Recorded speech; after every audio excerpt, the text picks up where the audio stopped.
Recently picked up this mini pump, Lezyne Pocket Drive Pro, and wanted to leave a quick review about using this pump specifically for mountain biking.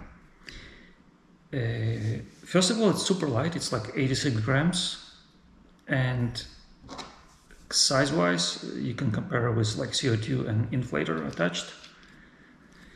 This is actually a little bit heavier than this pump. Why I find it super useful is to micro adjust the pressure in tires. Not to like fully pump the tire. I mean, you can do it, but it's gonna take you forever to pump a tire with this pump. But to get just the perfect pressure in your MTB high volume, low pressure tires. You know those moments where you chew in the sidewall of a tire just tiny bit in like sharp corners?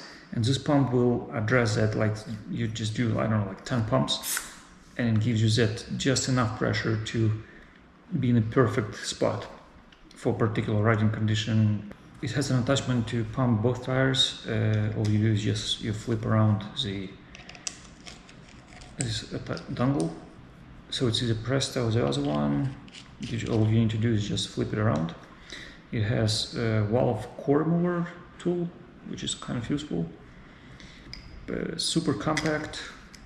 It has deflator button, you can deflate, and it's easy to operate while wearing gloves. No issues there to remove all these rubber knobs. Super compact, super lightweight. Pretty happy with the purchase. Yeah, I used to carry 2 CO2 and 1 inflator. Now I just carry 1 CO2 inflator and pump to micro dial the tire pressure. For the weight, so the pump itself 85 grams and the CO2 with inflator 87 grams. And if you take it apart, it's roughly so almost just like 15 grams or whatever the difference is. So if you're looking for a universal kind of tool to micro dial the pressure in your tires, or to pump the tire in an emergency, as well as I think you can do your fork. It's rated to up to 160 psi. You can do 160 psi pressure with this pump. So theoretically you can pump fork as well. Not the shock, but the fork.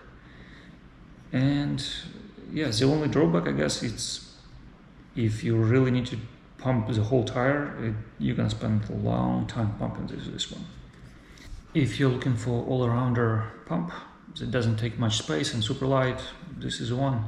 Just recently found it. I think they just released it. It's this year's pump.